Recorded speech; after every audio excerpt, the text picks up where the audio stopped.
Hello. Welcome to this section of the Introduction to Restorative Practices, where we will explore how understanding affects, shame, and community healing creates deeper connections and resilience. In this presentation, my aim is to help you understand the emotional underpinnings of human behavior, particularly through the lens of affects and shame. Just as a reminder, restorative practices bridges the gap between conflict and community, offering tools to nurture relationships proactively and heal harm effectively. So these are the 9 affects. The 9 affects, as developed by Sylvan Tompkins, range from positive to neutral to negative, and they drive human behavior and emotion. Recognizing these helps in identifying and addressing emotional triggers. Tompkins labeled them as positive, neutral, and negative. I like to think about them as the positive ones being affects which connect, and the negative ones that tend to be affects that, when responded to in a reactive way, tend to disconnect. Okay, so the thing to think about these when looking at these words, these are all words to describe emotional states, feelings. When Tompkins identified these affects, he's using these words differently. The affect is more like a knee-jerk response. So it is a somatic response to an experience that happens instantaneously before the thoughts come into play. One way to think about this is like if you had with the affect of dismell. So dismell is kind of a, a sense of being repelled. I didn't express that very well. But so imagine that you have a tub of food that's been in the back of the refrigerator for a couple months, and you go and you grab it out and you open it up, and it smells and it looks disgusting. And just before you even have any thoughts whatsoever, you open it up and you just go, oh, like that. So that's dismell. So every affect has a physical manifestation to it that just happens so fast that you can't stop it. And after the initial affect, the brain kicks in and we start to have thoughts about what's happening, and the emotional response may actually be different than like that dismell, that ugh. As soon as I start to think about what's happening, I might actually start laughing. So I might move into a totally different emotion. So the affect is really a knee-jerk response. It's a somatic response. Every affect has a physical look to it. All right. So here is a scale that Nathanson put these affects on, and you can see the positive here, the neutral, and then the negative down below. And so Nathanson explains that shame is triggered when positive affects such as joy or interest are interrupted. So imagine experiencing a moment of joy or excitement only for it to just be suddenly disrupted by criticism, embarrassment, or rejection. This interruption creates a shift, one where we feel exposed, self-conscious, we have this fear of being judged. These moments of disruption are deeply tied to our emotional and social needs. And understanding this process helps us recognize how fragile these positive states can be, and why shame is such a powerful emotion that often leads to defensive or isolating behaviors. By acknowledging this connection, we can then create spaces where disruptions can be addressed, where shame can be addressed with compassion, allowing individuals to process and to recover without fear of enjoyment. So I like to think about um, if I'm, let's say, walking out on a beautiful sunny day and I'm out for a walk by myself and I trip and I fall, there's nobody else around. But the moment I trip and I fall down, I get triggered into shame. Now, again, once my brain kicks in, I may go to laughter. I may go to frustration. Who knows where the stories about my experience are going to take me? But the shame is that knee-jerk response, because there I was having a great day, and boom, it got disrupted, and I'm on the ground.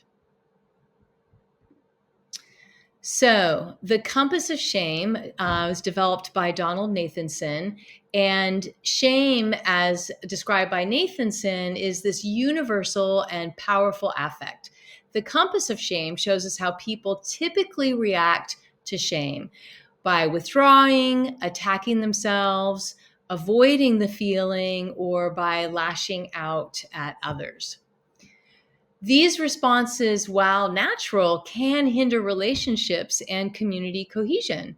By understanding the compass of shame, we can better identify these reactions in ourselves and in others, allowing us to address them constructively instead of escalating the conflict.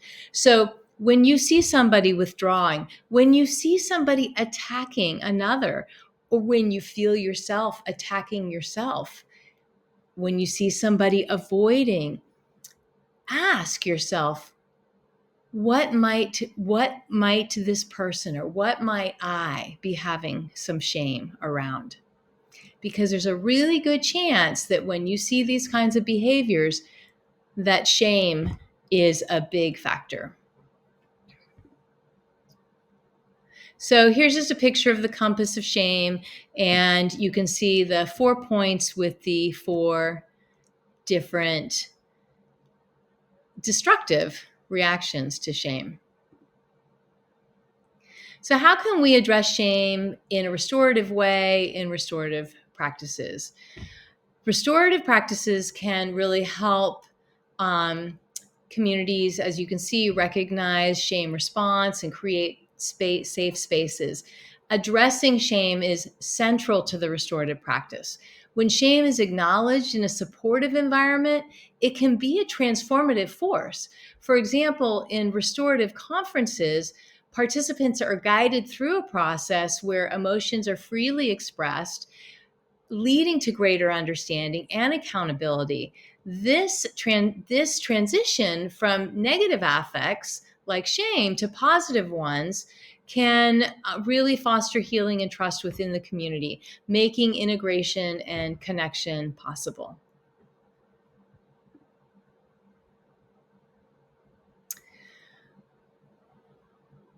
The awareness of shame really helps create spaces for vulnerability, connection, and trust, reducing defensiveness and deepening community bonds.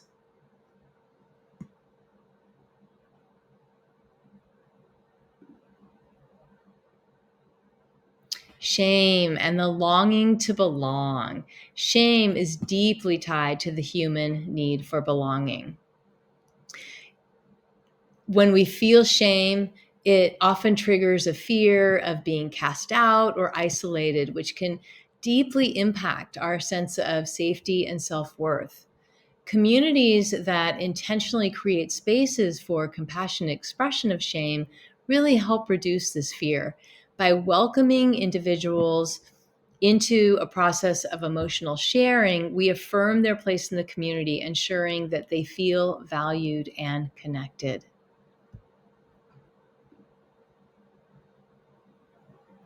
Restorative practices work to nurture a sense of belonging by committing to all voices being heard and valued. When individuals whose actions resulted in harm are reminded of their value in the community and invited to participate in repair, they're more likely to take responsibility and engage in meaningful change. This process not only heals harm, but strengthens the community by reinforcing trust and shared accountability and the core value that everyone matters. Applying shame allows for conversations, meetings, and healing processes to support genuine accountability and emotional repair. So here you can just see some some ways that shame can be acknowledged and cared for.